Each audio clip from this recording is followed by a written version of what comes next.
저는 평범한 30대 여성입니다. 그리고 한 아이의 엄마이자 5년간의 결혼 생활을 마무리한 이혼녀, 소위 말하는 돌싱녀입니다.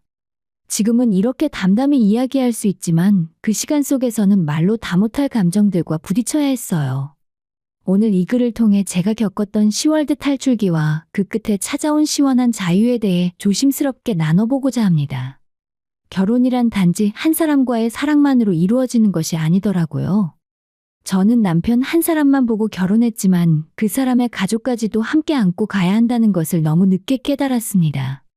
가족은 힘이 되어야지 짐이 되면 안 된다는 말을 결혼 후에서야 진정으로 실감하게 되었죠. 결혼 전에 남편은 참 괜찮은 사람이었습니다. 배려심도 깊고 가정적이며 연애 시절 내내 저를 소중히 대해주었어요. 그래서 저는 연애와 결혼은 다르다는 말을 들을 때마다 마음속으로 반문하곤 했습니다. 아무리 그래도 사람이 그렇게까지 달라질까라고요. 그런 말들을 하는 사람들은 눈이 없거나 상대를 잘못 고른 것이라 생각했습니다. 저는 그런 일을 겪지 않기 위해 정말 신중히 고민했고 고르고 또 골라서 지금의 남편과 결혼을 결심했습니다. 하지만 제 예측은 보기 좋게 빗나가고 말았어요. 결혼은 마치 또 다른 세계로 입장하는 일이었고 그 문 너머에는 제가 미처 상상하지 못한 현실이 펼쳐져 있었습니다. 남편은 여전히 좋은 사람이었지만 함께 살면서 전에는 보지 못했던 모습들이 하나둘씩 드러나기 시작했어요. 그리고 그 뒤에는 훨씬 더 큰 그림자가 있었습니다. 바로 시어머니와 시댁 식구들이었습니다. 남편은 외동아들이었어요. 시어머니께서는 집안에 딸이 없다는 점을 항상 아쉬워하셨고 며느리를 딸처럼 여기고 살겠다는 말씀을 자주 하셨습니다. 결혼 전에는 정말 다정하게 대해주셨고 저 또한 그런 따뜻한 분위기를 믿고 말았죠. 그래서 결혼 후에도 잘 지낼 수 있을 거라 기대했습니다. 하지만 그것은 저희 큰 착각이었어요. 결혼 후 시어머니는 전혀 다른 사람처럼 변하셨습니다. 겉으로는 도와주는 척하면서도 실상은 제 삶에 깊이 간섭하고 제 선택 하나하나를 평가하시더라고요. 신혼집은 시댁 근처였습니다. 친정 근처에 집을 얻고 싶었지만 직장 문제로 불가능했어요. 결국 남편과 저 모두의 직장과 가까운 곳에 신혼집을 구하게 되었고 자연스럽게 시댁과도 자주 왕래하는 환경이 되었습니다. 결혼 전에 좋은 분위기를 생각해서 그다지 큰 문제가 되지 않을 거라 믿고 있었죠. 하지만 현실은 달랐습니다. 시어머니께서는 집에 수시로 오셨고 처음에는 청소나 반찬 같은 걸 도와주겠다며 자연스럽게 출입하셨습니다. 저는 처음에는 감사한 마음으로 받아들였어요. 하지만 곧 그 도움은 간섭으로 바뀌었고 집안일 하나하나에 시비를 거셨습니다. 이 옷은 이렇게 개면 안 돼. 세상에 남편보다 먼저 밥 먹는 아내가 어딨니? 집안 꼴이 이게 뭐니? 아니 대체 친정에서 뭘 배우고 자란 거야? 이런 말씀들이 반복되었고 저는 점점 지쳐갔습니다. 무엇보다 억울했던 건 그 집은 저희 친정 부모님께서 보태주신 돈으로 마련한 신혼집이라는 사실이었어요. 대출과 친정의 지원이 절반 이상이었지요. 그런데도 시어머니께서는 저를 얹혀 사는 며느리로 취급하셨습니다. 사실 얹혀 사는 건 제가 아니라 남편이었는데도 말입니다. 더 안타까운 건 그 모든 장면에 남편이 함께 있었다는 사실이었어요. 시어머니의 말들이 오갈 때 남편은 옆에서 다 듣고 있었습니다. 그런데도 한 번도 저를 대신해 말해주지 않더라고요. 연애 시절엔 시집살이 같은 건 없을 거라며 만약 그런 일이 생기면 자신이 확실하게 제 편이 되어줄 거라던 사람이었는데 결혼 후에 그는 더 이상 제 편이 아니었습니다.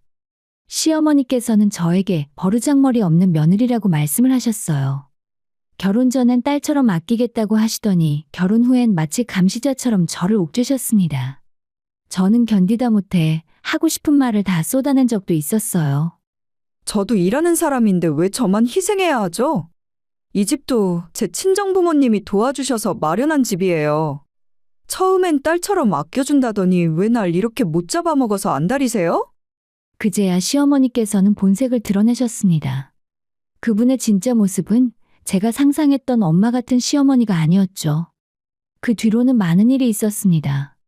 새 아파트에 입주하던 날, 시어머니가 안방에 짐을 풀고 있었던 장면은 지금도 생생하게 남아있어요. 하지만 누가 진짜 주인이었고 누가 결국 그 집을 떠나야 했는지는 두말할 필요도 없었지요. 이제 저는 자유를 되찾았습니다. 이혼은 끝이 아니라 제 인생의 새로운 시작이었어요. 비로소 제 자신을 찾았고 후회 없는 삶을 살게 되었지만 그 당시를 떠올리면 아직도 악몽을 꿀 정도입니다. 남편과 결혼을 하고 얼마 지나지 않아 시어머니의 잔소리는 날이 갈수록 도를 넘고 있었습니다. 말대꾸는 기본이니 나중에 늙어서 힘없으면 학대라도 하겠네. 그렇게 말씀하시며 저를 마치 사람 대접할 수 없는 존재처럼 취급하셨습니다. 딸처럼 생각하니까 잔소리도 하고 가르치려는 거야. 잘했으면 내가 이러지도 않았지 않겠니? 라고 하며 자기 행동을 정당화하셨습니다. 시어머니께서는 제가 하는 말은 모두 쓸데없는 말대꾸로 치부하면서도 본인이 하는 말은 모두 옳은 말이라고 확신하셨습니다. 겉으로는 열린 사고를 지닌 사람처럼 행동하셨지만 실제로는 완고하고 자기중심적인 분이셨죠? 그런 상황이 반복될 때마다 남편에게 도움을 요청했습니다. 하지만 남편이 할 수 있는 일은 많지 않았어요. 고작 한다는 말이 엄마, 그러지 말고 며느리 좀 잘 챙겨주세요. 하는 정도였습니다. 그러면 시어머니는 또다시 저를 탓하셨어요. 너는 내가 한마디 했다고 쓸데없이 우리 애 바쁘게 붙잡고 하소연이나 하고 피곤하게 왜 괜한 짓을 하고 그러니? 저도 참다 못해 결국 폭발했습니다. 그리고 남편에게 단호하게 말했습니다. 더는 이렇게 못 살겠어. 아이도 없고 지금 정리하면 간단하잖아. 우리 이혼해. 남편은 전혀 예상하지 못했던 말이었는지 깜짝 놀라며 사태의 심각성을 그제야 인지했습니다. 그리고는 엄마가 그 정도로 힘들게 했느냐며 미안하다고 제게 사과했어요. 다시는 그런 일이 없도록 하겠다고 약속하면서 이혼만은 하지 말아달라고 제게 간절히 말했습니다. 그때부터 남편의 태도는 확연히 달라지는 것 같았죠. 시어머니께 딱 잘라서 우리 생활에 그만 간섭하라고 말했고 시어머니가 보든 말든 상관없이 집안일을 도왔습니다. 남편의 변화된 모습을 보며 마음이 조금은 누그러졌지만 쉽게 마음을 놓을 수는 없었어요. 이 변화가 얼마나 갈까 하는 의심과 함께 그래도 결국 정신 못 차릴 테니 정리해야 하지 않을까 하는 생각이 절반을 차지하고 있었습니다. 그런데 그런 와중에 전혀 예상치 못한 소식을 듣게 되었어요. 임신입니다. 축하드려요. 병원에서 들은 그 한마디에 기쁨보다는 막막함이 먼저 찾아왔습니다. 한동안 이유 없이 속이 불편하고 소화도 잘 안 되어서 혹시나 하는 마음에 테스트기를 사용했는데 두 줄이 선명히 나타나더라고요. 믿기지 않는 마음에 병원에 다녀왔고 의사 선생님께서는 단호하게 말씀하셨습니다. 임신이 맞다고요. 그 순간 세상이 조용해졌습니다. 기쁘기는커녕 이걸 어떻게 해야 하나 걱정이 밀려들었습니다. 이혼을 고민하던 와중에 찾아온 생명 앞에서 저는 너무나 당황했고 차마 누구에게도 쉽게 말할 수 없었어요. 고민 끝에 남편에게 이 사실을 전했고 그는 믿을 수 없을 만큼 기뻐했습니다. 고마워, 정말 고마워. 라는 말만 반복했어요. 저는 솔직하게 제 심정을 털어놓았습니다. 당신이랑 이혼을 생각하던 중이라 당혹스럽다고요. 그러자 남편은 더더욱 놀란 표정이었고 절대 이혼은 안 된다고 다시 말했습니다. 남편은 아이를 참 좋아하는 사람이었어요.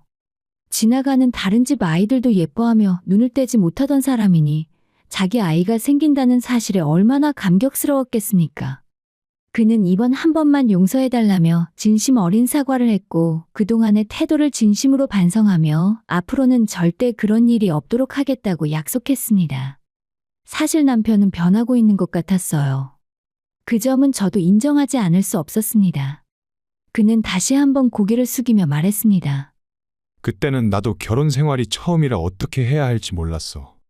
이젠 배웠고 다음엔 절대 그렇게 하지 않을게. 저는 고민 끝에 한 번만 더 기회를 주기로 마음먹었습니다. 이혼을 말한 후와 임신 소식을 전한 후 남편의 태도는 확실히 달라졌어요. 그리고 그의 적극적인 개입 덕분에 시어머니와의 마찰도 현저히 줄어들었습니다. 시어머니 역시 임신 사실을 알게 되시자 저에게 더 이상 간섭하지 않으셨고 오히려 스트레스 받지 말고 몸조리 잘하라며 살갑게 다가오셨습니다. 그러던 어느 날 시어머니께서 이렇게 말씀을 하셨어요. 원래 결혼은 다르게 살던 두 가정이 만나 서로 맞춰가는 거 아니니? 예전에 서운했던 거 다 털어버리고 앞으로 좋게 잘 지내보자. 마침내 가정은 다시 평화를 되찾았습니다. 시간이 흐르고 저는 건강하게 아이를 출산했고 친정 부모님의 큰 도움으로 경기도의 신축 아파트 40평대 집으로 이사를 하게 되었습니다. 친정 부모님께서는 결혼 초에도 신혼집 마련을 도와주시더니 이번엔 출산 선물이라며 더 넓고 쾌적한 집을 마련해 주셨습니다. 처음에는 괜찮다며 손사래를 쳤지만 부모님께서는 시어머니랑 가까이 살아서 네가 너무 힘들었잖니. 이제는 조금이라도 편히 살아야지. 라며 아낌없이 도와주셨습니다. 아이가 자라면서 더 넓은 공간이 필요할 거라고 하시며 이번에도 따뜻한 손길을 내밀어 주셨습니다. 사실 저는 마음이 무거웠습니다. 결혼 후에도 부모님께 너무 많은 도움을 받는 것 같아 죄송했고 혹시 두 분의 노후를 제가 야금야금 갉아먹는 건 아닐까 하는 걱정도 들었습니다. 하지만 부모님께서는 오히려 담담하게 말씀하셨습니다. 부모가 자식 도와주는 게 당연하지. 남도 아니고 우리가 도와준다는데 뭐가 문제니? 그냥 잘 살아주면 그걸로 됐다. 다행히 아버지의 사업도 꾸준히 잘 되고 있어서 여유가 있는 편이셨습니다. 그런 부모님의 말씀이 감사하면서도 한편으로는 더욱 잘 살아야겠다는 책임감이 들었어요. 이사 소식을 들은 남편은 저보다도 더 기뻐했고 새 집을 보며 무척 만족스러워했습니다.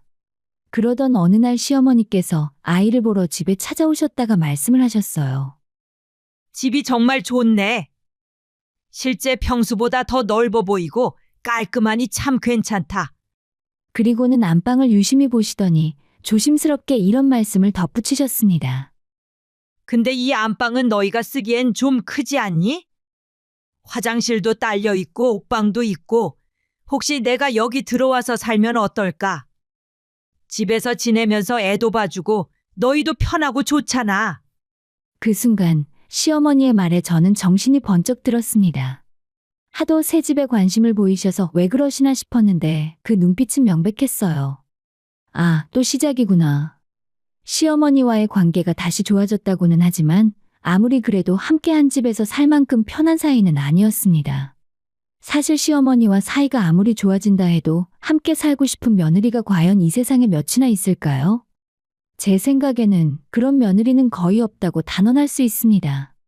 육아와 살림으로 정신없는 나날 속에 시어머니까지 함께 생활하게 된다면 결국 모든 부담은 제 몫이 될 것이 뻔했어요. 발 디딜 틈도 없이 바쁘게 돌아가는 하루 속에서 시어머니까지 모셔야 한다면 저는 아마 지쳐 쓰러지고 말았을 겁니다. 그래서 저는 남편의 옆구리를 슬쩍슬쩍 찔렀습니다. 혹여나 어머니가 새집에 눈독을 들이지 않게 단단히 마음을 먹고 잘 정리하라고 눈치도 주고 말로도 강조했지요. 다행히 남편은 제 뜻을 이해해 주었고 저를 대신해 시어머니를 잘 설득해 주었습니다. 시어머니께서는 애 키우는 게 힘들지 않냐며 슬그머니 함께 지내자고 제안하셨지만 친정엄마나 도와주시는 분들도 계시고 베이비시터도 구할 예정이에요. 라고 정중히 말씀드리며 단호하게 거절했습니다. 결혼 전에도 그랬지만 결혼하고 나서는 더욱 느낀 점이 하나 있어요. 바로 시어머니와 며느리는 반드시 거리를 두고 살아야 평화롭다는 것입니다. 시어머니가 안방에 슬쩍 관심을 보였던 그때도 남편과 함께 적절하게 대응할 수 있었기에 큰 문제 없이 넘어갈 수 있었어요. 게다가 곧 새 집으로 이사를 가게 되면 시댁과도 물리적인 거리가 멀어지니 앞으로는 훨씬 더 편안한 삶이 펼쳐지리라 기대했습니다. 하지만 그런 저희 예상은 완전히 빗나가고야 말았죠. 이사 전날 정말 믿기 어려운 일이 벌어졌습니다. 이사를 하루 앞두고 저는 미리 옮겨둔 짐들을 정리를 하려고 새 집으로 향했어요. 도착하자마자 비밀번호를 누르고 문을 열었는데 현관 신발장에 낯익은 신발 한 켤레가 놓여 있었습니다. 아무도 없는 집에 웬 신발이지? 처음에는 무심코 넘기려 했지만 뭔가 이상한 기분이 들어 조심스럽게 집 안으로 들어섰습니다. 집 안은 여전히 텅 비어 있었고 제가 미리 옮겨둔 몇 가지 짐 외에는 아무것도 없었어요. 그런데 안방 문이 반쯤 열려 있었고 그 사이로 은은한 불빛이 새어나왔습니다. 안에서는 누군가 분주하게 움직이는 소리까지 들려왔습니다. 그 순간 제 심장은 두근두근 요동쳤습니다. 혹시 도둑인가? 순간적으로 공포감이 밀려왔어요. 하지만 곧 이내 이상한 생각이 들었습니다. 아직 가구도 들어오지 않은 빈집에 도둑이 들 이유가 있을까? 용기를 내어 조심스럽게 안방방으로 다가갔습니다. 그리고 문을 확 열며 소리쳤습니다. 누구세요? 그리고 그 안에서 저와 눈이 마주친 사람은 다름 아닌 시어머니셨습니다. 도둑이 아니라는 사실에 안도한 것도 잠시 이 상황이 도무지 납득이 가지 않았어요. 아무도 없는 새 집에 아직 입주도 하지 않은 그 안방에서 시어머니께서는 혼자 짐을 정리하고 계셨던 것입니다. 저는 너무 놀란 나머지 따져 물었어요. 어머님, 이게 무슨 일이에요? 여긴 어떻게 들어오신 거예요? 그러자 시어머니께서는 태연하게 말씀하셨습니다. 아들한테는 다 이야기했는데 너는 아직 못 들었니? 내가 어떤 방에서 지낼까 고민했는데 아무래도 이 안방이 제일 괜찮더라고. 내가 윗사람인데 당연히 안방을 써야 하지 않겠니? 저는 그 말을 듣고 충격을 받았습니다. 아니, 이 방은 저희 부부가 쓰기로 한 안방이에요. 저한테는 아무 말도 없었는데 이런 중요한 걸 왜 저한테 먼저 상의하지 않으셨어요? 그러자 시어머니는 이렇게 말하셨어요. 바쁘다 보면 깜빡할 수도 있는 거 아니니? 어차피 이렇게 알게 됐잖아. 근데 혹시 같이 사는 거 싫어서 그래? 나는 너 도와주려고 그러는 건데 그렇게 싫은 티내니까 서운하다. 도와주시겠다는 말에 저는 더 이상 할 말을 잃었습니다. 아니, 대체 무엇을 도와주시겠다는 거예요? 그러자 시어머니께서는 담담하게 말씀하셨습니다. 손주 봐준다니까? 네가 애 키우느라 힘들까 봐 들어오려고 하는 거야. 그 말을 듣는 순간 저는 정말 기가 막혔습니다. 시어머니는 임신 사실을 알았을 때도 나는 이제 늙어서 애 키울 자신 없다. 애 맡길 생각이면 접어라. 단호하게 선을 그었던 분이셨어요. 그런 분이 이제 와서 갑자기 도와주겠다고 말씀하시니 그 말의 진정성이 느껴질 수 있을 리 없었습니다. 게다가 저와는 어떤 상의도 없이 혼자 남편에게만 말하고는 이미 짐까지 풀어놓은 상황이었어요. 저는 분명히 말씀드렸습니다. 시어머니께 아이를 맡길 생각은 전혀 없었고 그래서 육아휴직도 신청했으며 이후에는 베이비시터를 고용할 예정이라고요. 그랬기에 시어머니가 안방을 차지하고 앉아 애를 봐주겠다고 말씀하시는 그 모습이 제게는 어처구니 없게 느껴졌습니다. 저는 시어머니께 제 입장을 모두 말씀드렸죠. 이 상황이 너무도 황당했기 때문입니다. 그러자 시어머니께서는 뜻밖의 말씀을 하셨어요. 너 혹시 안방 못 쓰게 돼서 이러는 거니?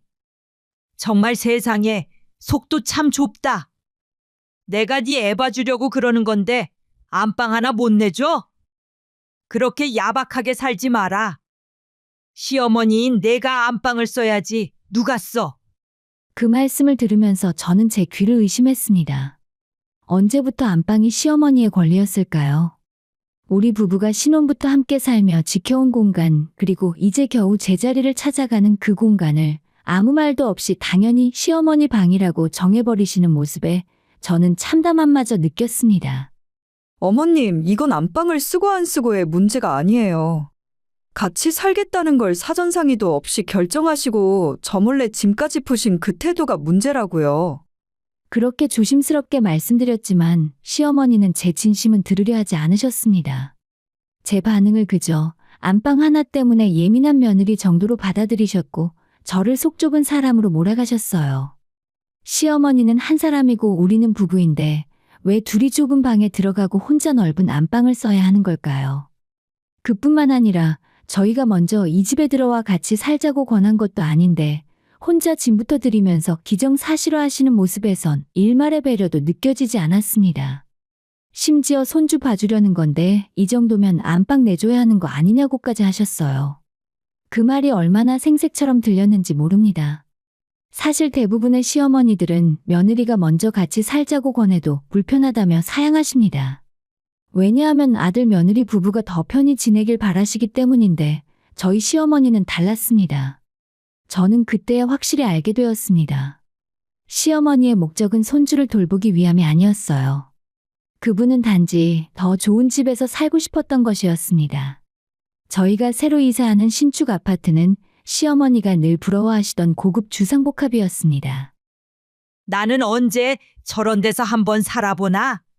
하고 말씀하셨던 걸 저는 기억하고 있어요. 그런 와중에 저희가 이사를 가게 되었고, 시어머니는 그 기회를 소원풀 기회로 여기신 듯 했습니다. 결국 그 꿈을 이루기 위해 짐부터 싸들고 몰래 들어오신 거였죠. 저는 시어머니의 짐을 다시 하나하나 정리하며 말씀드렸어요.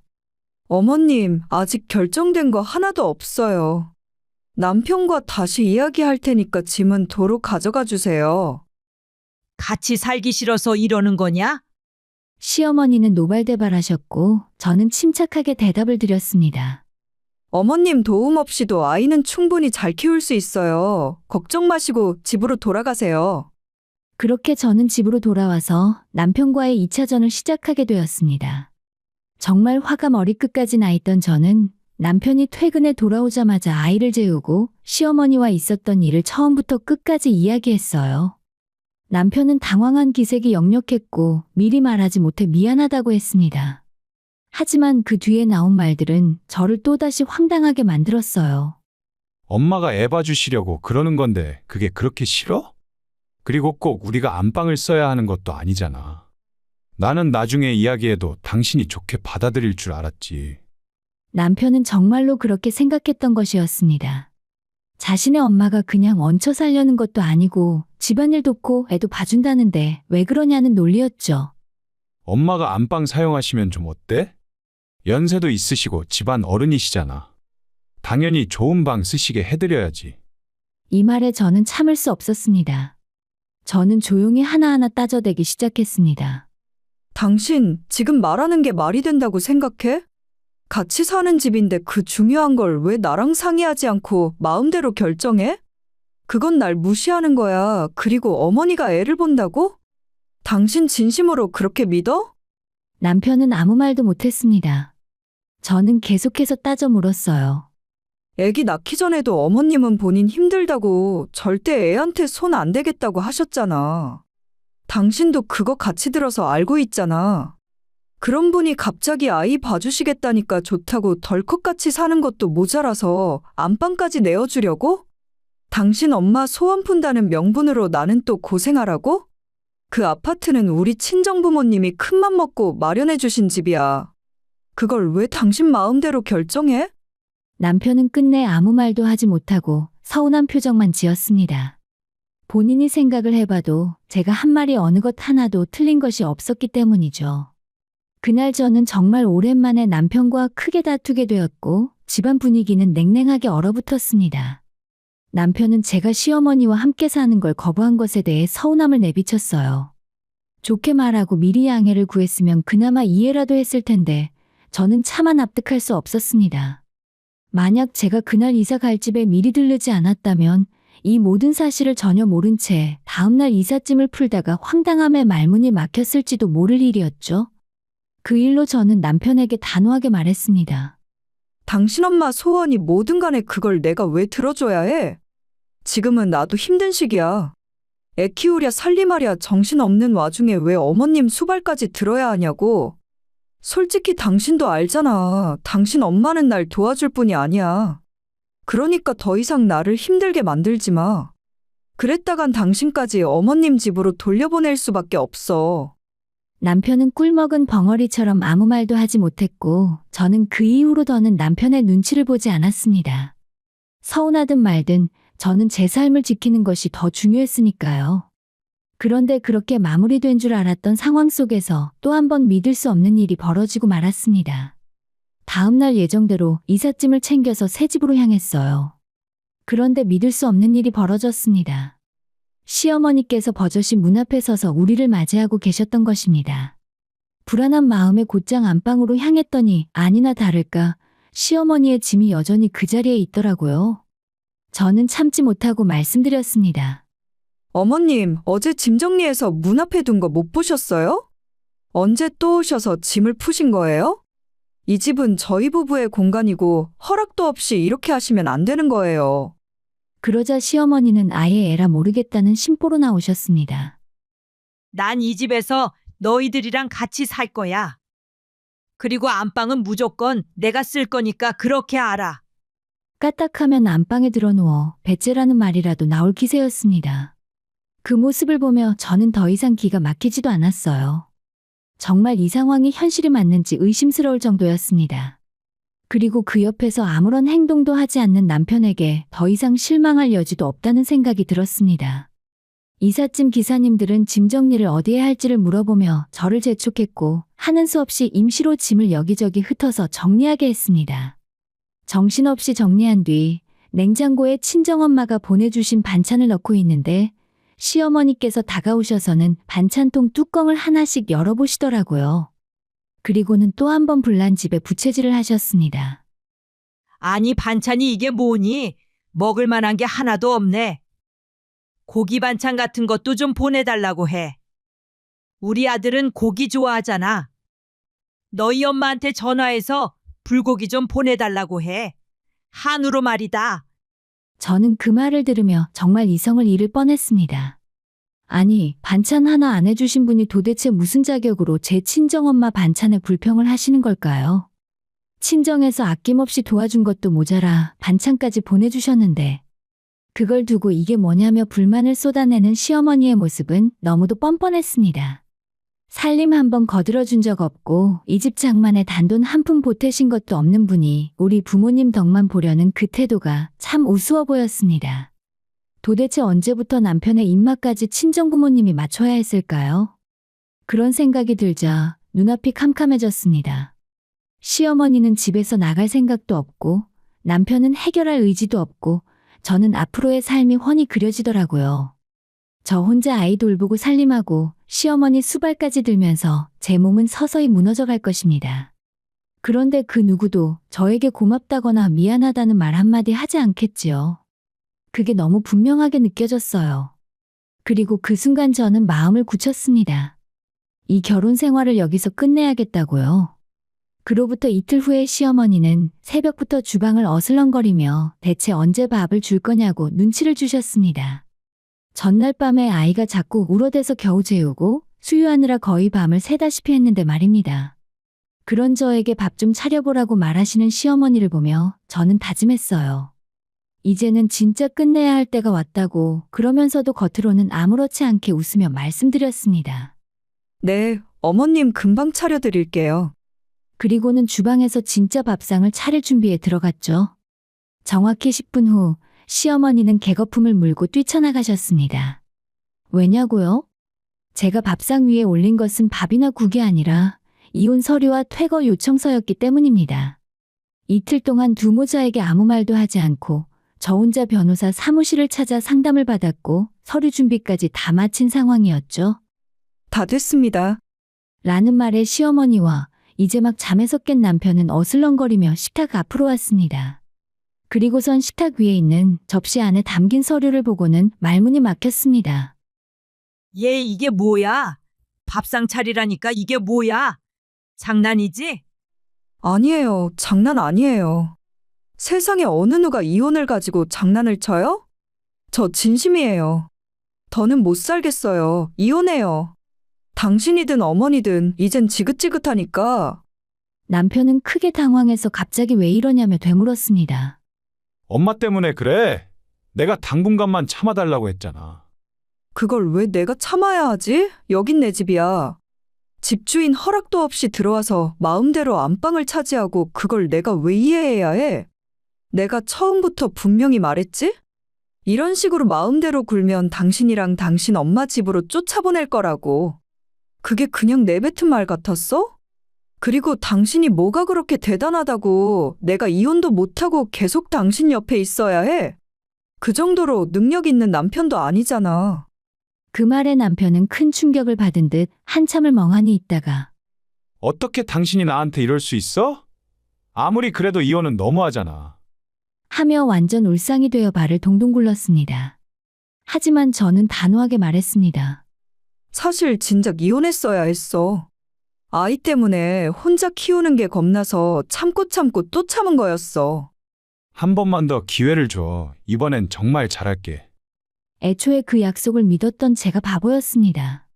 그 되지도 않는 말에 다시 마음을 내준 게 제 가장 큰 실수였어요. 그때의 실수를 바로잡는 방법은 단 하나, 완전한 이혼뿐이었습니다. 다시 한 번 말하지만 이 집은 제 집이에요. 짐 챙기시고 나가주세요. 그러자 시어머니는 얼굴이 붉게 달아오르며 외쳤습니다. 어디 며느리 주제에 시어머니를 쫓아내? 너 미쳤구나. 겨우 이딴 일로 내 아들이랑 이혼하겠다고? 나랑 같이 살기 싫어서 남편이랑 시어머니를 쫓아내겠다는 게 말이 돼? 세상에 이런 며느리는 없어. 너 사람들한테 손가락질 받을 거야. 그 말에 저는 조용히 답했습니다. 손가락질은 제가 아니라 어머님과 어머님 아드님이 받으셔야죠. 집주인 허락도 없이 마음대로 짐 들이셨잖아요.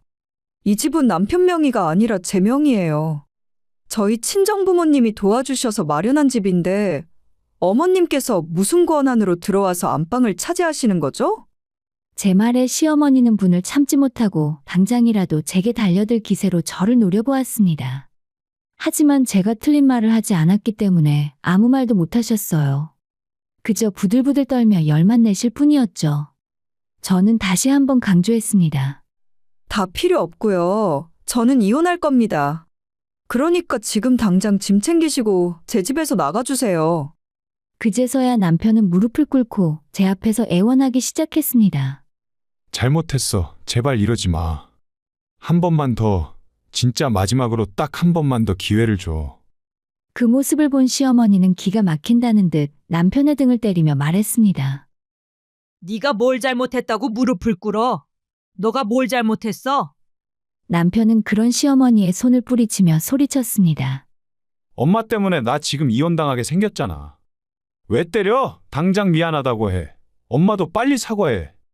눈치를 보던 남편이 이혼장을 들이밀자 다급히 태도를 바꾸는 모습에 저는 차마 말을 잇지 못했습니다. 하지만 이미 늦어도 늦었어요. 저는 차갑게 말했습니다. 이혼하자고 했을 때 다시는 어머니 문제로 힘들게 하지 않겠다고 약속했잖아. 그 약속 못 지킨 건 내가 아니라 너야. 기회는 단 한 번뿐이었고 그걸 걷어찬 사람도 너였어. 제 단호한 눈빛을 본 남편은 제가 더는 돌아갈 마음이 없다는 걸 알았던 것 같았어요.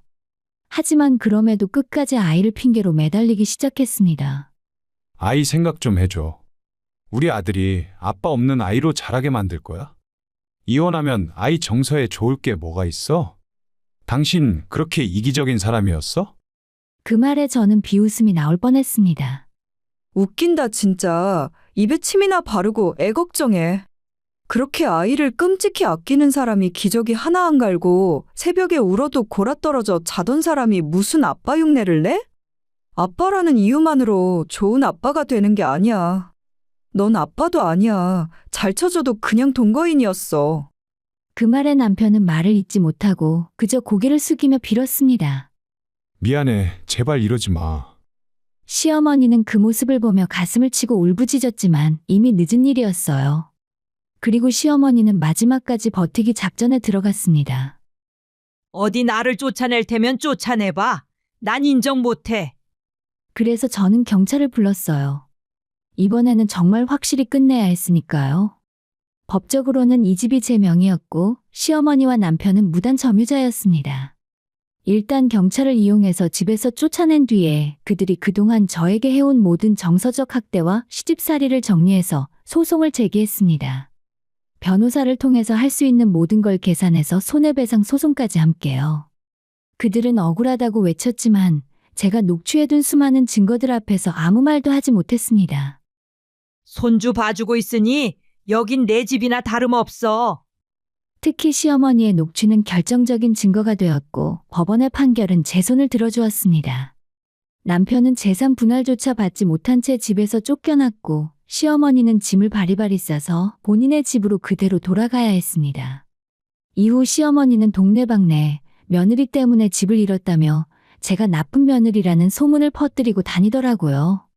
하지만 세상 사람들 아무도 그녀의 이야기를 믿지 않았습니다. 사람들은 바보가 아니니까요. 시어머니의 평소 행실을 아는 이들은 오히려 저를 위로했고 결국 시어머니는 주변에서 외면당하게 되었습니다. 남편은 그 뒤로 몇 번 더 저를 찾아왔습니다. 우리 엄마는 잊어버리고 새로운 마음으로 시작하자. 다시 받아줘. 하지만 저는 단 한 번도 그 말에 대답하지 않았습니다. 아이 핑계로 계속 찾아오기에 한 달에 한 번 법원에서 정해진 날만 찾아와. 접견일 외에는 쓸데없이 연락하지 말고. 딱 잘라 말했습니다. 당연한 소리지만 친권도 양육권도 모두 제가 갖고 있었습니다. 애초에 남편은 줄을 잘못 썼고 그 대가는 집도 자식도 잃는 것이었습니다. 시어머니는 고급 아파트에서 새 삶을 꿈꾸셨지만 결국 제 집에서 나가고 다시 원래 살던 집으로 돌아가야만 했어요. 만약 시어머니께서 진심으로 도와주고 싶다며 정중하게 함께 살 수 없겠냐고 제안하셨다면 저도 그 진심을 받아들였을지도 모릅니다. 하지만 그분은 애초에 그런 사람이 아니었어요.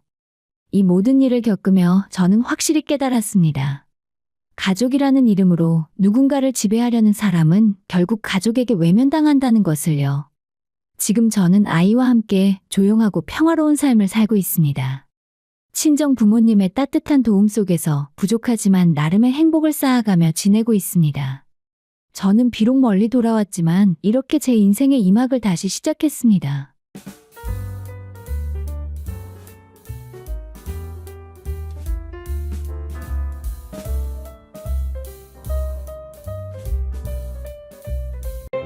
이제 우리 엄마 모실 차례야. 장모님한테 못다한 효도는 우리 엄마한테 해줘. 저는 지금 경기도 시흥에 살고 있는 30대 중후반 여성입니다. 오늘 여러분께 들려드릴 이야기는 제 전 남편과의 결혼 생활과 이혼에 이르기까지의 과정입니다. 지금 생각해보면 참 어처구니 없는 일들이었지만 당시에는 정말 힘들었던 시간이었어요. 이 모든 일의 시작은 저희 어머니께서 운영하시던 작은 식당이었습니다. 어머니는 평생 손님들을 내 자식처럼 대하시는 분이셨어요. 그 식당에 자주 오시던 단골 손님 중 한 사람이 바로 제 전 남편이었습니다. 그 사람의 첫 인상은 정말 예의 바른 손님이었어요. 식사를 하고 나면 항상 정중하게 인사를 하고 어머니께 감사 인사도 빠뜨리지 않았죠. 시간이 지나면서 자연스럽게 어머니와 대화를 나누게 되었고 어머니는 그를 참 좋아하셨습니다. 우리 딸 아직 결혼 안 했는데 한번 만나볼래요? 어느 날 어머니께서 그에게 이렇게 제안하셨습니다. 저는 처음에 좀 부담스러웠어요. 하지만 어머니께서 워낙 극찬을 하시니까 한번 만나보기로 했죠. 그리고 첫 만남은 어머니 식당 근처에 있는 카페에서였습니다. 그는 정말 신사적이었어요. 자리에서 일어나 정중하게 인사를 하고 제 말을 경청하는 모습이 인상적이었습니다. 처음 뵙겠습니다. 어머님께 많은 신세를 지고 있어요. 항상 따뜻하게 대해주셔서 감사하고 있습니다. 그의 목소리는 차분했고 눈빛은 진심처럼 보였습니다. 그날 이후로 우리는 자연스럽게 연락을 주고받게 되었고 데이트를 시작했습니다. 연애 기간 동안 그는 정말 완벽한 남자친구였어요. 데이트할 때마다 제 이야기를 잘 들어주었고 어머니께도 항상 안부를 여쭤봤습니다. 어머니 식당에 들를 때마다 주방 일을 거들기도 했죠. 어머님, 이거 제가 들어드릴게요. 무거우시잖아요. 아이고, 괜찮아. 내가 할 수 있어. 아니에요. 제가 해야죠. 그는 무거운 식재료를 나르는 일도 설거지를 돕는 일도 마다하지 않았습니다. 어머니는 그런 그를 보며 정말 흐뭇해하셨어요. 어느 날 어머니께서 주방에서 기름에 손을 대이는 작은 사고가 있었습니다. 그때 그가 보인 행동은 정말 인상적이었어요. 그는 즉시 어머니의 손을 찬물에 담그게 하고 바로 근처 약국에 달려가 화상 연고를 사왔습니다. 이거 바르시면 금방 나으실 거예요. 하루에 3번씩 발라주세요. 고맙다. 정말 아들 같네. 당연한 일 하는 거죠. 어머님이 편찮으시면 제 마음도 불편하니까요. 그 모습을 보면서 저는 이 사람이라면 믿고 결혼해도 되겠구나 하는 생각이 들었습니다. 어머니도 마찬가지였어요. 얘야, 저 사람 놓치면 안 돼. 요즘 저런 남자 어디 있니? 어머니의 말씀에 저도 고개를 끄덕였습니다. 그렇게 우리는 1년 정도의 연애 끝에 결혼을 결심하게 되었죠. 결혼 준비 과정에서도 그는 정말 성실했어요. 혼수 준비를 할 때도 제 의견을 존중해줬고 예물을 고를 때도 어머니께 먼저 여쭤봤습니다. 장모님, 이 반지 어떤 것 같으세요? 예쁘다. 우리 딸 손에 잘 어울리겠어. 그럼 이걸로 하겠습니다. 장모님 눈은 역시 정확하세요.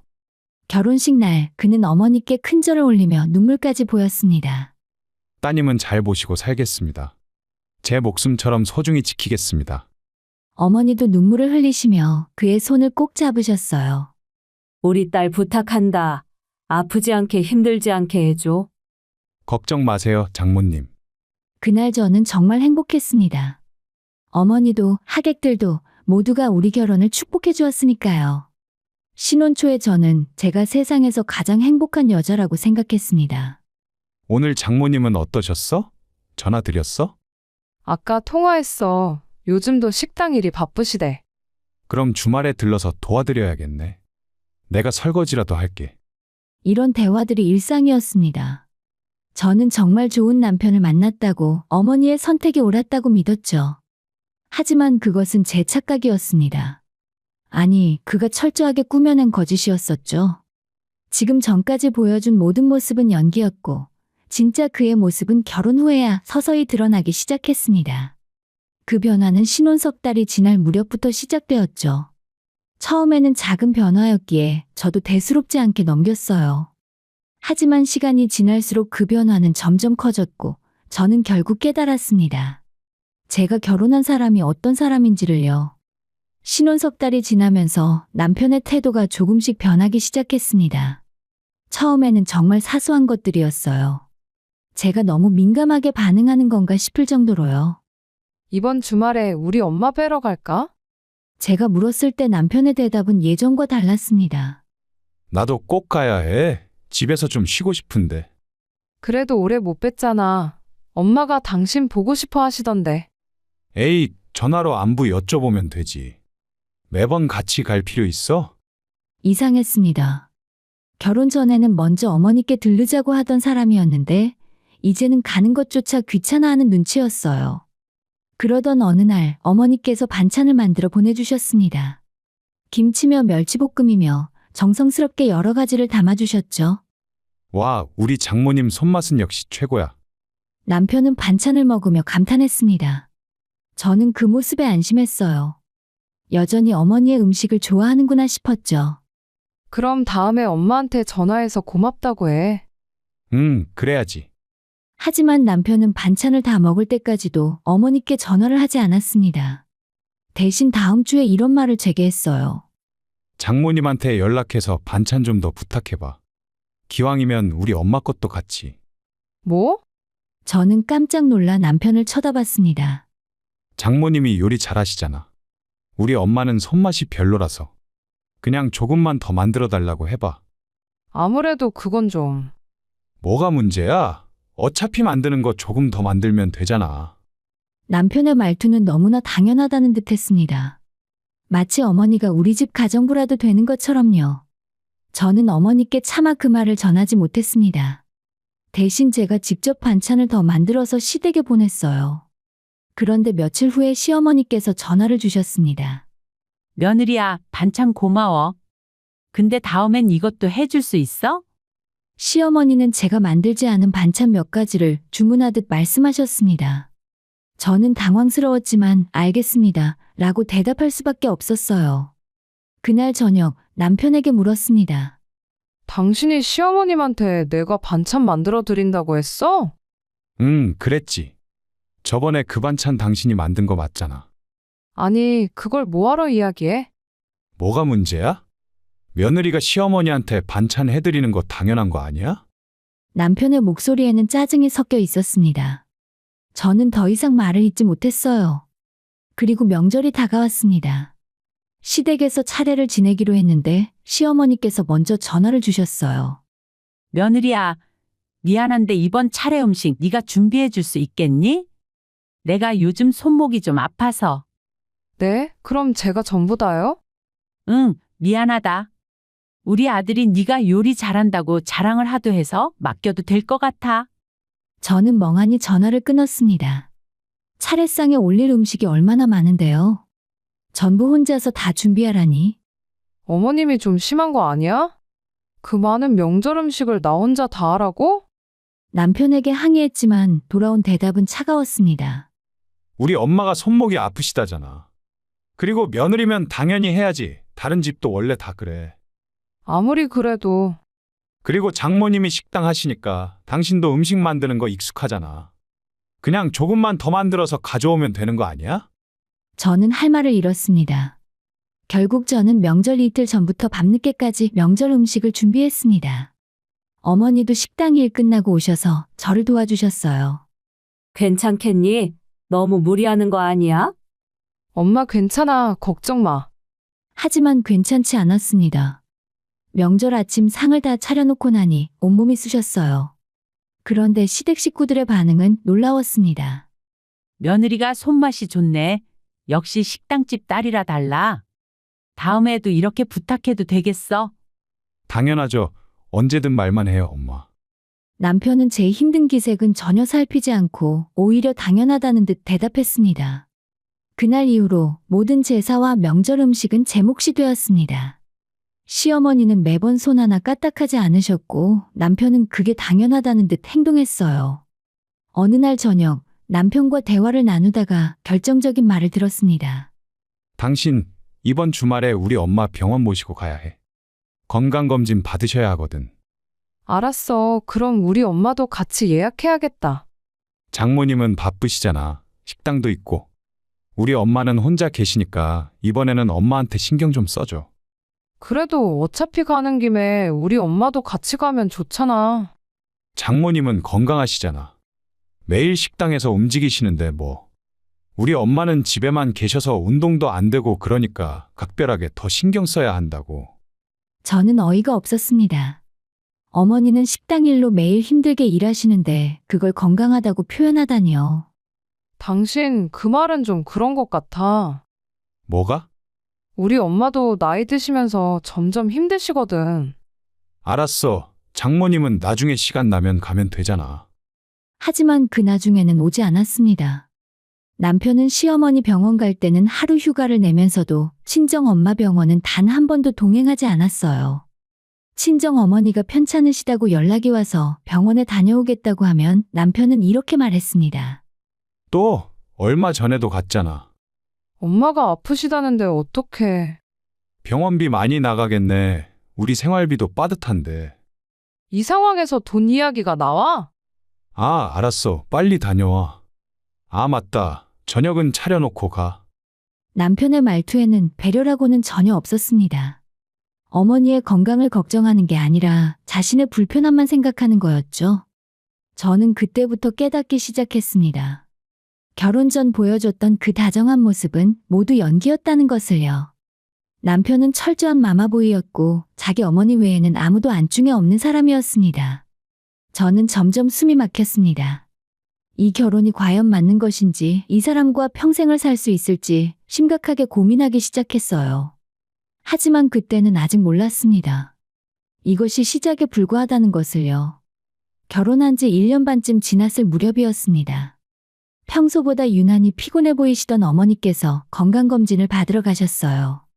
저는 별일 아니겠지 하고 가볍게 생각했습니다. 그런데 며칠 후에 어머니께서 다시 병원에 가셔야 한다는 연락을 받았어요. 이번에는 좀 더 정밀한 검사가 필요하다는 것이었죠. 그 소식을 듣는 순간 가슴이 철렁 내려앉았습니다. 엄마 괜찮으시죠?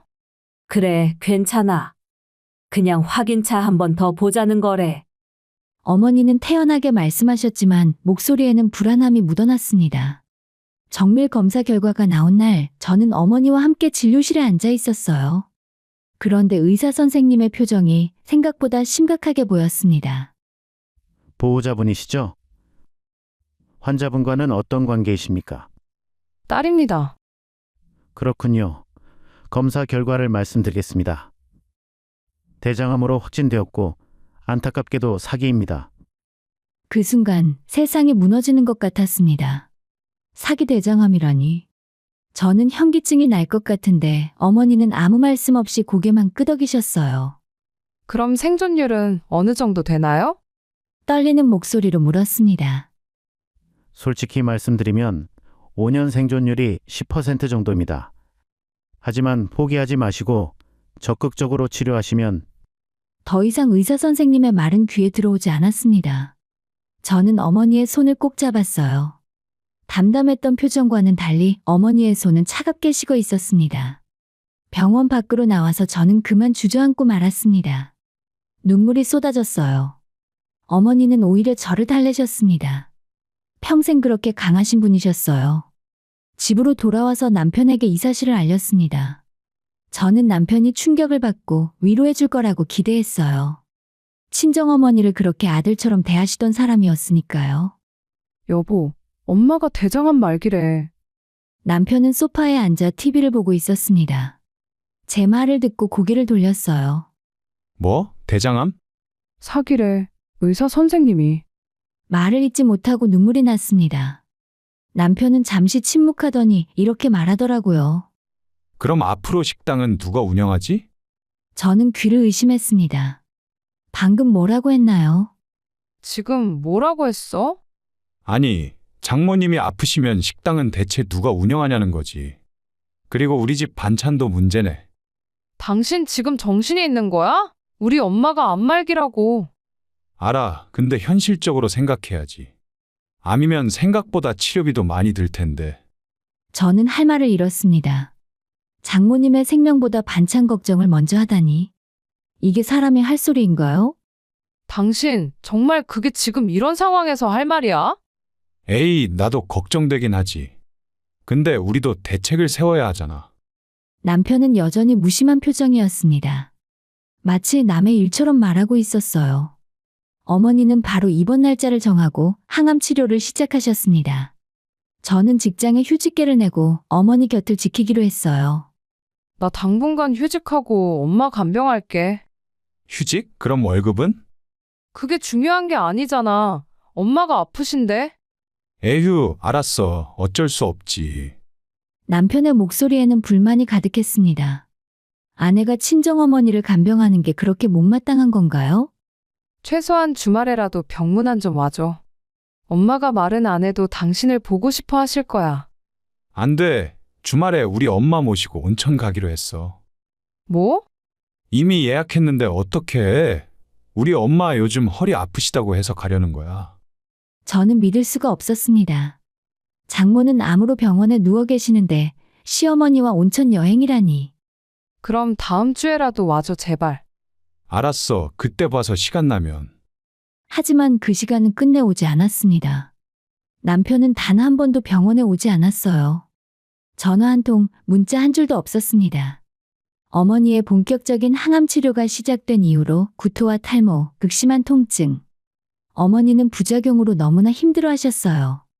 엄마 조금만 참으세요. 이번 치료가 끝나면 금방 나아지실 거예요. 너한테 정말 미안하다. 나한테 왜 미안해요? 내가 이렇게 아프니까 괜히 너까지 힘들게 해서. 무슨 말씀을 그렇게 하세요? 이건 당연한 거예요. 어머니는 제 손을 꼭 잡으셨습니다. 한때 그렇게 포동포동하던 손이 이제는 앙상한 뼈만 남았어요. 사위는 요즘 많이 바쁘니? 어머니께서 조심스럽게 물으셨습니다. 요즘 회사 일이 바쁜가 봐요. 조만간 올 거예요. 저는 거짓말을 했습니다. 어머니께 남편의 냉담함을 말씀드릴 수가 없었어요. 그래, 바쁘겠지. 젊은 사람들은 다 바쁘니까. 어머니는 이해한다는 듯 고개를 끄덕이셨습니다. 그 모습이 너무 안타까워서 저는 화장실에 가서 혼자 울었어요. 몇 주가 지났습니다. 어머니의 상태는 점점 나빠졌어요. 항암 치료에도 불구하고 암은 계속 진행되고 있었습니다. 남편에게 다시 한번 부탁했습니다. 여보, 제발 한 번만 와줘. 엄마가 당신 많이 보고 싶어 하셔. 근데 이번 주는 진짜 못 가. 금요일에 회식 있어. 회식이 지금 중요해? 우리 엄마 얼마 못 사실 수도 있다고. 야, 그렇게 소리 지르지 마. 그리고 내가 가면 뭐해? 의사도 아닌데. 당신이 의사여서 오라는 게 아니야. 인간적으로 한 번이라도 얼굴을 보여달라는 거지. 시끄러워. 나 지금 피곤하다고. 남편은 방으로 들어가서 문을 닫아버렸습니다. 저는 그 자리에 주저앉아 한참을 울었어요. 그리고 며칠 후에 시어머니께서 전화를 주셨습니다. 사도는 요즘 어떠니? 네, 어머님. 치료를 받고 계시긴 한데 앞으로 좋아지시겠죠. 그래? 너가 정신이 없겠네. 그런데 말이야, 우리 아들 밥은 잘 챙겨주고 있는 거지? 저는 어이가 없었습니다. 제 친정어머니가 암으로 투병 중인데 아들 밥 걱정이 먼저라니요. 제가 요즘 병원에서 지내느라. 알아. 근데 우리 아들도 챙겨야지. 남편을 굶기면 안 되잖아. 네, 알겠습니다. 전화를 끊고 나니 너무나 허탈했습니다. 이 집안 사람들은 어머니의 생명보다 자기들 밥 먹는 게 더 중요한 건가요? 어느 날 어머니께서 제게 물으셨습니다. 얘야, 너 괜찮니? 네? 저요? 전 괜찮아요, 엄마. 사위가 요즘도 너한테 잘해주니? 네, 엄마, 걱정 마세요. 거짓말이었습니다. 남편은 매일 저를 다그쳤어요. 집안일이 안 되어 있다고, 밥이 제때 준비되지 않았다고. 심지어 병원비가 너무 많이 나간다며 푸념까지 했습니다. 어머니는 제 얼굴을 한참 들여다보시더니 조용히 말씀하셨습니다. 얘야, 힘들면 그만둬도 돼. 무슨 말씀이세요? 결혼 생활 말이야. 행복하지 않으면 끝내도 돼. 엄마가 허락할게. 어머니는 다 아셨던 겁니다. 제가 얼마나 힘든지, 남편이 얼마나 냉정한지. 그런데도 제 앞에서는 아무 말씀 안 하시고 견디고 계셨던 거예요. 저는 어머니를 꼭 안았습니다. 그리고 마음속으로 결심했어요. 이 결혼을 끝내겠다고. 하지만 지금은 아니에요. 어머니의 마지막을 지켜드린 후에 실행하기로 했죠. 그날 밤 저는 남편의 행동들을 하나하나 메모하기 시작했습니다. 이혼 소송을 위한 증거를 모으기 시작한 거예요. 이제 더 이상 참지 않기로 했습니다. 어머니의 투병 생활이 석 달째 접어들었습니다. 항암 치료의 부작용은 갈수록 심해졌고 어머니는 하루가 다르게 수척해지셨어요. 저는 밤낮 없이 어머니 곁을 지켰습니다. 물 한 모금 드시는 것도 화장실 가시는 것도 혼자서는 힘드셨거든요. 간호사들도 제게 좀 쉬라고 했지만 저는 어머니 곁을 떠날 수가 없었습니다. 한편 집에서는 남편의 불평이 계속되었습니다. 일주일 내내 병원에서 쪽잠을 자고 갈아입을 옷을 챙기기 위해 주말에 잠깐 집에 들렀을 때였어요. 야, 진짜 너무하는 거 아니야. 집 꼬라지 좀 봐. 먼지가 얼마나 쌓였는데. 미안해. 내가 병원에만 있다 보니까. 그래도 집안일은 해야지. 나도 회사 다녀오면 피곤한데 집이 이 모양이면 어떡해? 지금 우리 엄마가 돌아가실 수도 있는 상황인데 당신은 집안일이 그렇게 중요해? 나도 힘들다고. 매일 혼자 밥 먹고 빨래도 점점 쌓이고. 저는 한숨을 쉬었습니다. 이 사람에게는 기대하지 말아야겠다고 다시 한번 다짐했어요. 그나저나 내일 시간 되면 병원 좀 들러줘. 요즘 엄마 상태가 안 좋아지셨어. 내일은 우리 엄마랑 병원 가기로 했는데. 당신 어머니는 건강검진이고 우리 엄마는 암 환자야. 목소리 낮춰. 그래, 알았어. 내일은 못 가고 대신 모레 갈게. 하지만 남편은 약속했던 모레에도 오지 않았습니다. 핑계는 항상 있었어요. 야근, 회식, 감기 몸살. 매번 다른 이유였죠. 어느 날 밤 어머니의 상태가 급격히 나빠졌습니다.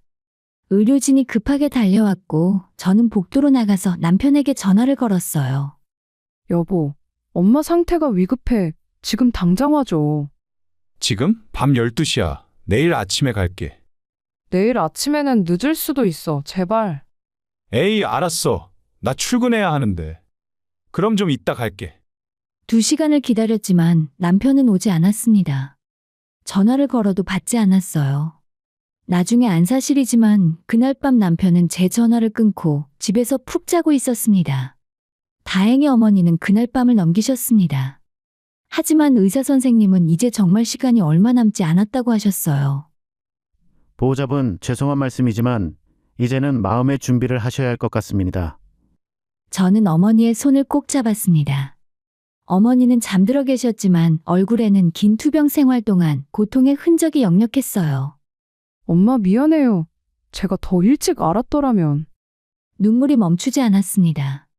어머니께서는 평생 저를 위해 희생하셨는데 저는 제대로 효도 한 번 못했어요. 며칠 후에 어머니는 결국 의식을 잃으셨습니다. 의사 선생님은 이제 정말 마지막이라고 하셨어요. 저는 마지막으로 남편에게 전화를 걸었습니다. 엄마가 이제 정말 위독하셔. 제발 와주라. 이게 마지막 기회야. 알았어. 저녁에 갈게. 그날 저녁 남편은 정말로 병원에 왔습니다. 어머니가 입원을 한 뒤로 처음이었죠. 하지만 병실 문 앞에서 멈춰 섰어요. 들어가기 싫은데 병원 냄새 나. 뭐라고? 아니, 그냥 잠깐만 들렀다 갈게. 회사 일도 있고. 남편은 병실에 5분도 채 머물지 않았습니다. 의식 없이 누워 계신 어머니를 힐끗 보더니 수고해. 라는 말만 남기고 나가버렸어요. 저는 그 말이 너무나 충격적이었습니다. 마치 제가 아르바이트라도 하는 것처럼 들렸어요. 어머니는 그날 밤 제가 보는 앞에서 조용히 숨을 거두셨습니다. 저는 어머니를 붙잡고 울었습니다. 하지만 어머니는 이미 차갑게 식어가고 계셨어요. 남편에게 전화를 걸었습니다. 장례식 해야겠네. 회사에 이야기할게. 목소리에는 슬픔도 위로도 없었습니다. 그저 무덤덤할 뿐이었어요. 장례식장은 어머니를 아끼던 분들로 붐볐습니다. 식당 단골 손님들, 이웃분들, 친척들. 모두들 어머니의 죽음을 진심으로 슬퍼하셨어요. 사장님 참 좋은 분이셨는데. 조문객들의 위로를 받으며 저는 3일을 버텼습니다. 남편은 다행히 장례식장에 와 있었지만 그 와중에 핸드폰만 들여다봤어요. 조문객들과 인사도 제대로 하지 않았습니다. 저기 사위분이시죠? 장모님과는 어떻게 지내셨어요? 식당 단골이셨던 분이 남편에게 물었습니다. 아, 그냥 그렇죠. 장모님이 사위분 참 자랑 많이 하셨는데 친엄마처럼 잘 따른다고. 아, 그러셨어요. 그 말을 들은 남편은 어색하게 웃기만 했습니다. 저는 옆에서 그 모습을 보며 가슴이 무너졌어요. 장례를 마치고 집으로 돌아왔습니다. 저는 몸도 마음도 완전히 지쳐 있었어요. 이제 좀 쉬어. 너 1달 넘게 병원에서만 있었잖아. 남편이 처음으로 제 걱정을 하는 듯한 말을 했습니다. 하지만 그것도 잠시였어요. 참, 그리고 말인데. 우리 집에 엄마를 모셔올까 해. 뭐? 우리 엄마 혼자 사시잖아. 이참에 같이 사는 게 어때?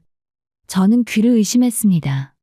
제 어머니 장례를 치른 지 하루도 안 됐는데 시어머니를 모셔오자고요? 지금 무슨 소리야? 왜? 나쁘지 않잖아. 어차피 장모님도 돌아가셨고 이제 우리 엄마 모실 차례지. 무슨 차례를 말하는 거야? 며느리가 시어머니 모시는 거 당연한 거잖아. 그리고 장모님이 한순간에 허망하게 가시는 거 보니까 나도 많이 느낀 게 있어. 당신도 장모님한테 못다한 효도를 우리 엄마한테 하면 되지. 그 순간 저는 이 사람과 단 하루도 더 살 수 없다는 확신이 들었습니다. 알았어. 그래, 역시 네가 현명하네. 시어머님 모시고 살게. 대신 조건이 있어. 같이 살기 전에 시어머님 효도 여행 보내드리자. 당신이 예전부터 보내드리고 싶어 했잖아. 오, 좋은 생각이네. 우리 엄마 일본 온천 여행 가고 싶어 하셨는데. 그럼 다음 주에 여행사로 같이 준비하러 가자. 그래. 남편은 신이 나서 대답했습니다. 하지만 제가 데려갈 곳은 여행사가 아니었어요. 바로 법원이었습니다. 그날 밤 저는 지금까지 모아둔 증거들을 다시 한번 정리했습니다. 남편의 무심한 문자 메시지들, 통화녹음과 병원비 영수증, 증인 명단. 사실 이미 모든 것이 준비되어 있었어요. 약속했던 날이 되었습니다. 남편은 신나게 옷을 차려입고 나왔어요. 자, 가자. 우리 엄마 온천 보내드리러. 저는 차분하게 가방을 들었습니다. 그 안에는 이혼 소송 서류가 들어있었어요. 근데 여행사가 어디더라? 조금만 가면 나와 곧 알게 될 거야. 차 안에서 남편은 계속 들떠서 시어머니 이야기만 했습니다. 어떤 온천이 좋을지, 며칠이나 보내드릴지. 저는 그 말을 들으며 창밖만 바라봤어요. 그리고 마침내 법원 앞에 도착했습니다. 차가 법원 주차장에 멈춰 섰습니다. 남편은 주변을 두리번거리며 의아한 표정을 지었어요. 어? 여기가 어디야? 여행사 아닌데? 여행사는 아니야. 저는 침착하게 차에서 내렸습니다. 가방을 들고 법원 건물을 향해 걷기 시작했죠. 야, 어디 가? 여기 법원이잖아. 남편이 황급히 따라왔습니다. 저는 멈춰서서 남편을 똑바로 쳐다봤어요. 맞아, 법원이야. 법원은 왜? 무슨 일 있어? 이혼하러 왔어. 그 말과 동시에 남편의 얼굴이 굳어졌습니다. 뭐라고? 나 당신이랑 이혼할 거야. 지금부터 그 절차 밟으러 가는 거고. 무슨 소리야 갑자기? 남편은 당황한 목소리로 제 팔을 잡았습니다. 저는 그 손을 뿌리쳤어요. 갑자기라고? 당신한테는 갑자기일 수 있겠지. 그런데 나는 최소한 3달 전부터 준비했어. 무슨 준비? 이혼 준비, 증거 모으고 변호사 상담받고 서류 준비하고. 저는 가방에서 두툼한 서류 봉투를 꺼냈습니다. 남편의 눈이 점점 커졌어요. 당신이 우리 엄마한테 어떻게 했는지 다 기록했어. 이게 무슨... 엄마가 암 진단 받았을 때 당신이 뭐라고 했는지 기억나? 반찬은 누가 해줘? 그 말했잖아. 남편의 얼굴이 하얗게 질렸습니다. 엄마가 돌아가시기 전날 밤 위급하다고 전화했는데 당신은 자고 있었지. 1달 넘게 단 한 번도 병문안 안 왔고. 그리고 어제 엄마 장례칠은 다음날 당신이 뭐라고 했어? 우리 집에 시어머니 모셔오자고? 장모한테 못다한 효도를 시어머니한테 하라고? 저는 차분하게 하지만 단호하게 말했습니다. 목소리는 떨리지 않았어요. 솔직히 너무하잖아, 당신. 인간적으로. 미안해. 내가 잘못했어. 그 부분은 없던 일로 할게. 남편이 제 손을 잡으려 했습니다. 저는 한 발 물러섰어요. 미안하다고 해서 되는 게 아니야. 당신은 우리 엄마를 가정부처럼 부렸잖아. 결혼 전에는 그렇게 잘해주더니 결혼하고 나서는 완전히 무시했지. 아니야. 나는 장모님을... 거짓말하지 마. 당신이 우리 엄마한테 전화 한 번이라도 먼저 한 적 있어? 아플 때 안부라도 물은 적 있냐고. 남편은 대답하지 못했습니다. 사실이니까요. 그리고 시어머니한테는? 일주일에 2-3번씩 전화하고 주말마다 찾아가고 용돈도 꼬박꼬박 드리면서. 그건 내 엄마니까 당연한 일이지. 사위한테 장모는 부모가 아니야? 목소리가 떨렸습니다. 참았던 감정이 터져나오려고 했어요. 하지만 저는 꾹 눌렀습니다. 지금 무너져버리면 안 됐거든요. 들어가자. 시간 없어. 저는 법원 건물로 걸어갔습니다. 남편이 뒤따라오며 소리쳤어요. 야, 정말로 이혼할 거야? 진심이야? 당연하지. 여기까지 온 게 장난으로 보여?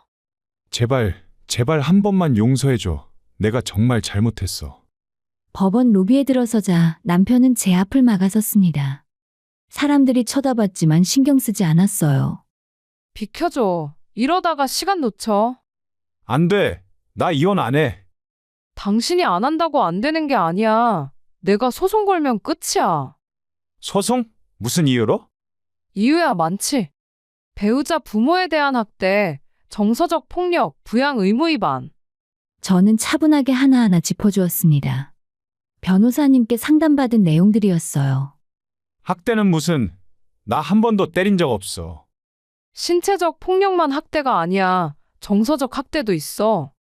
당신이 우리 엄마한테 한 짓들 전부 다 해당돼. 남편은 할 말을 잃고 우두커니 서 있었습니다. 저는 그를 지나쳐서 상담실로 향했어요. 상담은 생각보다 빨리 진행되었습니다. 저는 준비해간 서류들을 모두 제출했고 상담사님은 고개를 끄덕이며 들어주셨어요. 이 정도면 재판 진행하는데 문제 없을 것 같습니다. 감사합니다. 배우자분도 함께 오셨나요?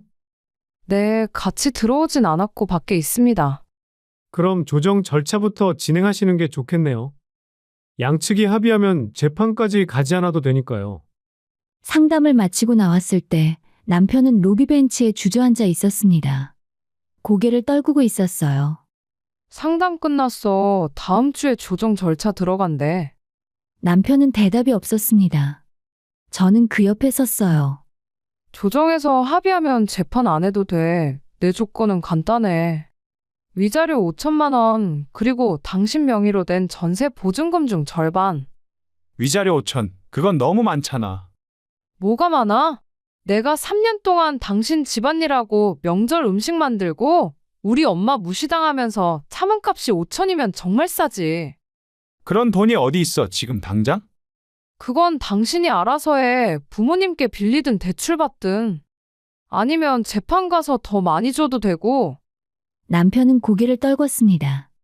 저는 가방을 들고 일어섰어요. 일주일 동안 생각해봐. 합의할 건지 재판 갈 건지. 연락 기다릴게. 잠깐. 남편이 제 손을 잡았습니다. 그 손에는 힘이 없었어요. 정말 다시 생각해 볼 수 없어? 없어. 저는 붙잡는 남편의 손을 떼어냈습니다. 이제 끝이야, 우리. 법원을 나서는데 뒤에서 남편의 목소리가 들렸습니다. 미안해. 정말 미안해. 저는 뒤돌아보지 않았습니다. 더 이상 그 사람에게 줄 감정이 남아있지 않았거든요. 집으로 돌아오는 길에 저는 처음으로 홀가분함을 느꼈습니다. 무거운 짐을 하나 내려놓은 것 같았어요. 일주일 후에 남편에게서 연락이 왔습니다. 합의할게. 조건 들어줄게. 그러니까. 재판 없이 끝내는 게 서로한테 좋아. 현명한 선택이야. 정말 돌아올 수 없어? 우리 이미 끝났어. 전화를 끊고 나니 눈물이 났습니다. 하지만 이번에는 슬픔의 눈물이 아니었어요. 해방의 눈물이었습니다. 조정 절차는 생각보다 순조롭게 진행되었습니다. 남편은 더 이상 저항하지 않았어요. 아마도 재판으로 가면 더 불리하다는 걸 알았던 것 같습니다. 조정실에 마주 앉았을 때 남편은 초라해 보였습니다. 예전에 그렇게 당당하던 모습은 온데간데 없었어요. 양측 모두 합의 조건에 동의하시는 거죠? 조정위원님이 최종적으로 확인하셨습니다. 네. 저는 또박또박 대답했습니다. 남편도 고개를 끄덕였어요. 그럼 위자료 5천만 원, 재산 분할은 전세금 50대 50으로 합의하시는 거고요. 지급 기한은 3개월 이내로 하겠습니다.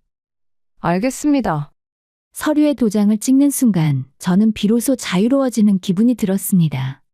3년간의 결혼 생활이 이렇게 끝나는구나.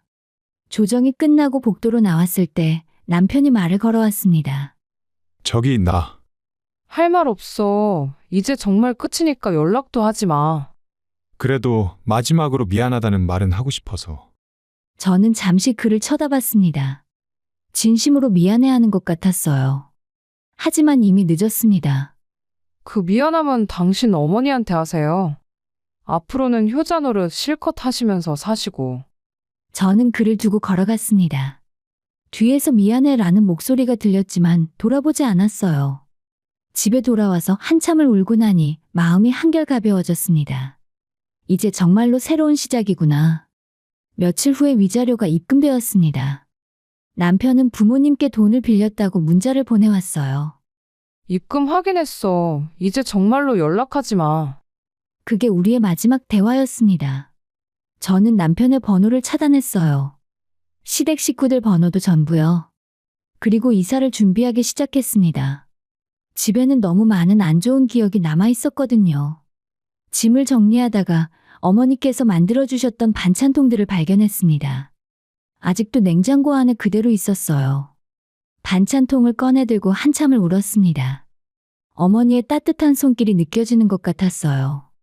엄마, 저 이제 잘 살 거예요. 걱정하지 않으셔도 돼요. 반찬통을 정성스럽게 씻어서 보관했습니다. 이건 버릴 수가 없었어요. 새 집은 작지만 아늑했습니다. 햇빛이 잘 들어오는 원룸이었어요. 처음으로 제 돈으로 얻은 저만의 집이었습니다.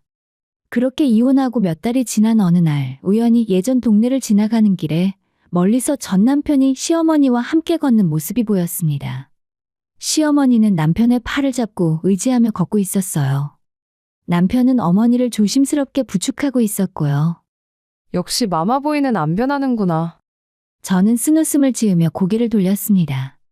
이제는 그들의 삶이 제게 중요하지 않았어요. 어느 날 밤 어머니 꿈을 꿨습니다. 어머니는 건강한 모습으로 식당에서 웃고 계셨어요. 꿈에서 깨어나니 눈가가 촉촉했습니다. 하지만 슬프지는 않았어요. 오히려 마음이 따뜻했습니다. 사람은 겉모습만으로 판단할 수 없는 것 같아요. 결혼 전의 모습이 전부가 아니었죠. 진짜 그 사람을 알려면 시간이 필요합니다. 그리고 무엇보다 중요한 건 상대가 여러분의 가족을 어떻게 대하는지 보는 거예요. 저는 그걸 너무 늦게 깨달았습니다. 어머니께서 살아계실 때 더 단호하게 행동했어야 했어요. 여러분도 혹시 힘든 관계에 있다면 용기를 내세요. 끝내는 것도 용기입니다. 새로 시작하는 것도 용기고요. 저는 지금 행복합니다. 혼자지만 외롭지 않아요. 자유롭고 평화롭습니다.